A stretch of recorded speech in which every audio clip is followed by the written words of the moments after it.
अरे भाई भाई भाई भाई, ये यूपी में चल क्या रहा है बॉस? अभी अतीक के लौंडे असद के एनकाउंटर पर बने मीम्स की राख भी ठंडी नहीं पड़ी थी कि किसी ने अतीक और उसके भाई अशरफ की कनपटी पर गोली मारकर उनको भी जहां से रुखसत कर। बाप रे! जिस तेजी से माफिया डॉन मारे जा रहे हैं, ऐसा लग रहा है कि हम लोग गैंग्स ऑफ वासेपुर की लाइव शूटिंग देख रहे हैं। हालत ये है कि मुख्तार अंसारी जरा 2 मिनट बाथरूम में ज्यादा क्या लगा दें, बाहर से लोग नॉक नॉक करके पूछते हैं कि फ्रेश हो रहे हो क्या निपट गए। आलम यह है कि लोग गुड्डू मुस्लिम से भी उसका टोकन नंबर पूछ रहे हैं कि भाई तेरा नंबर कौन सा।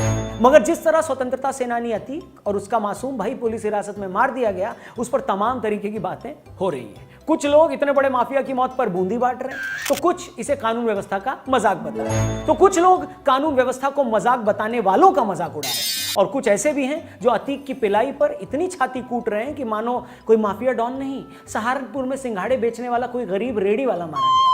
तो आइए आज के इस फनतंत्र के वीडियो में हम इसी रुदाली गैंग के सिंघाड़े लगाते हैं। दोस्तों हुआ ये कि शनिवार रात 10:30 बजे का वक्त था। तभी भारत के मशहूर गजल गायक अतीक अहमद और बेले डांसर अशरफ लाइव परफॉर्मेंस देने भारी सुरक्षा के बीच एक ऑडिटोरियम में जा रहे थे। तभी इनकी कला से ईर्ष्या रखने वाले रवांडा घराने के 3 बदमाश पुलिस के सामने ही इनको मार देते हैं। खबर मिलते ही पूरा देश दोनों महान कलाकारों की मौत से सदमे में डूब जाता है। रो रोकर लोगों का इतना बुरा हाल हो जाता है कि उनकी हंसी ही नहीं रुकती। लोगों का मूड इतना खराब होता है कि उन्हें आधी रात में फार्म हाउस पिज्जा ऑर्डर करना पड़ता है। वो इतने गहरे सदमे में चले जाते हैं कि उन्हें समझ में नहीं आता कि पिज्जा के साथ कोक ऑर्डर करना था या पेप्सी। सच पूछे तो मैं भी समझ नहीं पा रहा था कि इन दोनों के जाने से इस देश के विज्ञान, खेलकूद, कला, संस्कृति की बहन बिपाशा और बिपाशा के बॉयफ्रेंड को जो नुकसान पहुंचा है, उसकी पूर्ति हम कैसे करेंगे।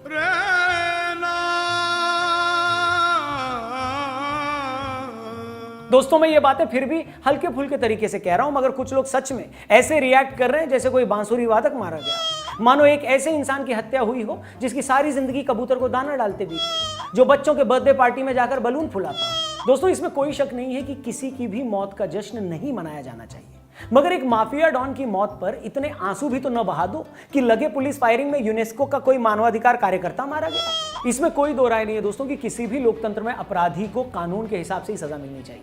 मगर यह भी सच है कि जिस आदमी ने सारी जिंदगी कानून का मजाक बनाए रखा, जज भी जिसके सामने भीगी बिल्ली बने घूमते हो, जिसे 40 साल तक किसी एक मामले में भी सजा न हुई हो, जिसने न जाने कितने ही लोगों की हत्या करवाई हो, कितनों की जमीनें हथियाई हो, ऐसा आदमी कैसे भी अपने अंजाम तक पहुंचता है तो लोगों को तसल्ली होती है।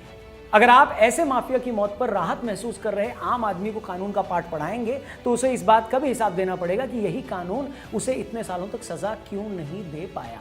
उसे यह भी बताना पड़ेगा कि वो कानून कहां गया था जब भाई की हार से गुस्सा होकर अतीक ने राजू पाल पर गोलियां चलवा दी। गोलियां ही नहीं चलवाई, ये अश्योर करने के लिए कि वो बच ना जाए, अस्पताल में जाकर उस पर फिर से गोलियां चलाई ताकि वो बच ना जाए।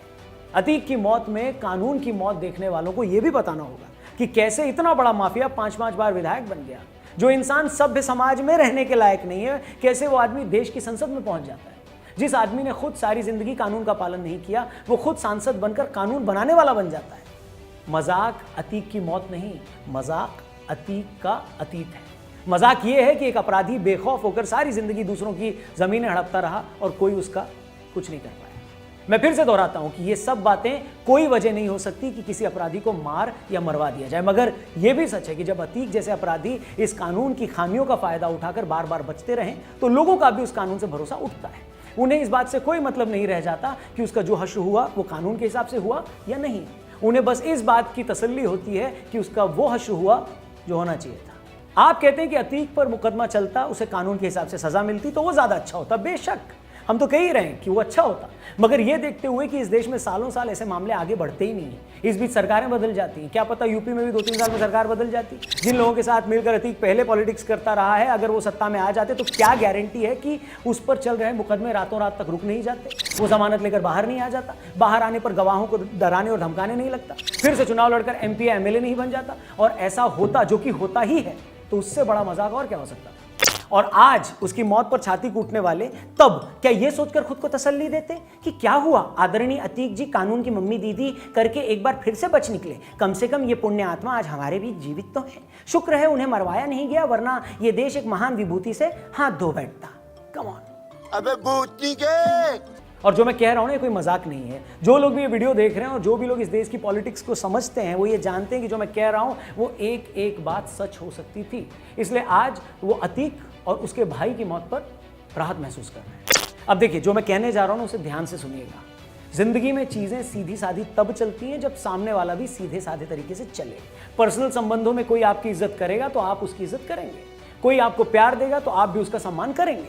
मगर ऐसा नहीं हो सकता ना कि कोई आपके साथ बदमाशी करे, घाघ बने और इतना परेशान करे कि उसका होना ही आपके लिए खतरा बन जाए। जब बात आपकी जिंदगी पर बनाती है ना, तब आपको भी हर हाल में उस आदमी से पिंड छुड़ाना ही होगा। मतलब जिस अपराधी ने सारी जिंदगी पुलिस वाले अपनी जेब में रखे हो, गवाहों को धमकाया हो, जजों को डराया हो, राजनीति को अपनी रखेल बनाकर रखा हो, जो जेल में बैठे बैठे ही लोगों की हत्याएं करवा देता हो, आपको लगता है कि वो आदमी चुपचाप जेल में बैठकर फांसी पर लटकने का इंतजार करता?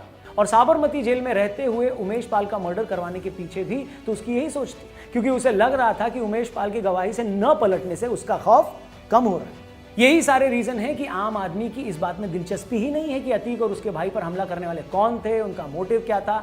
उनके लिए बस एक ही बात मायने रखती है कि जिस आदमी ने 40 साल तक प्रयागराज और उसके आसपास के इलाकों में अपना आतंक फैलाया, आखिरकार वो मारा गया। कैसे मारा गया, किसने मारा, ये जानने में आम आदमी को कोई इंटरेस्ट नहीं है। फिर उसे ब्लैक पैंथर ने मारा हो या नोबिता ने, उसे घंटा फर्क नहीं पड़ता। अच्छा, कुछ लोग ये भी कह रहे हैं कि हत्या करने के बाद उनमें से कुछ लड़के जय श्री राम के नारे लगा रहे थे और इससे कुछ लोग डरे हुए हैं। ऐसा लगता है कि हत्या करके वो एक वर्ग को संदेश देना चाहते हैं। देखिए, पहली बात कि कोई भी धार्मिक नारा क्यों लगा रहा है ये तो लगाने वाले ही बता सकता है, क्योंकि अतीक के मर्डर के पीछे कोई धार्मिक एंगल तो था ही नहीं, हो ही नहीं सकता। हो सकता है कि इस तरह धार्मिक नारा लगाकर हत्या करने वाले खुद ही धर्म के नाम पर हीरो बनने की कोशिश कर रहे हो, मगर मुझे नहीं लगता कि बहुसंख्यक वर्ग में किसी ने भी ऐसे नारेबाजी को पसंद किया। देखिए, मैं इस वीडियो में छठी बार दोहरा रहा हूं कि कोई भी सभ्य समाज किसी का मर्डर करके उसे सजा देने के तरीके को एक्सेप्ट नहीं कर सकता, मगर हमें यह भी सोचना पड़ेगा कि यह बात जानने के बावजूद क्यों इतने लोग अतीक के इस हश्र पर खुश हो रहे हैं, राहत महसूस कर रहे हैं। ये सिस्टम पर तो सवाल खड़े करती है, साथ ही ये भी बताता है कि जब अपराधी अतीक जैसा हो तो लोगों को सिर्फ उसके हश्र से मतलब होता है। वो हश्र कैसे हुआ, किसने किया, इससे कोई फर्क नहीं पड़ता। और इस वीडियो में चलते चलते मैं सोशल मीडिया पर वायरल हो रही इन पंक्तियों को बिना इससे अग्री या डिसअग्री हुए शेयर कर रहा हूं, क्योंकि आज ज्यादातर लोगों के सेंटिमेंट्स यही है। कहते हैं तरीका तो भीष्म को मारने का भी गलत था, तरीका वो भी गलत था जिससे द्रोण को मारा गया, जिससे कर्ण के प्राण लिए गए, जिससे दुर्योधन को मारा गया। तरीका गलत हुआ तो क्या, मरने वाले भी तो गलत थे। एनकाउंटर असली हो या नकली, लादेन का हो या अतीक के बेटे का, उनका हिसाब जरूरी है। पापियों को नीति, नियम, धर्म, मर्यादा, न्यायालय और न्यायिक प्रक्रिया की बात करने का कोई अधिकार नहीं है। मानवाधिकार मानवों के लिए होते हैं, दानवों के लिए नहीं। और भगवान श्री कृष्ण ने भी गीता में यही सब कहा।